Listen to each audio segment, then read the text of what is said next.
નમસ્કાર, યલગાર ન્યૂઝમાં આપનું સ્વાગત છે। જોઈએ આજના મુખ્ય સમાચાર।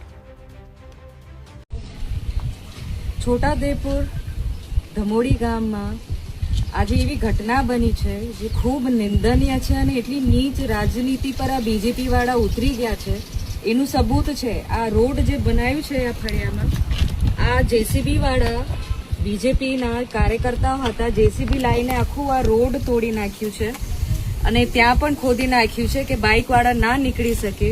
તો આટલી ઓછી અને નીચ રાજનીતિ આ બીજેપી વાળા ચાલુ કરી દીધી છે અને અહીંયા લોકોને પણ ધમકાયું છે, આ બહેનોને પણ ધમકાયું છે। તો આ જે ગ્રાન્ટના પૈસા હતા એ સરકારી ગ્રાન્ટના પૈસા છે, કોઈના એમના ઘરના પૈસા નતા અને આ ગ્રામજનનું રોડ છે, એમનો ઘરનો રસ્તો નથી। તો આ ગેરકાયદેસર જે કામ કર્યું છે એના ઉપર સખ્ત કાર્યવાહી થવી જોઈએ અને એ માંગણી અમે કરીએ છીએ।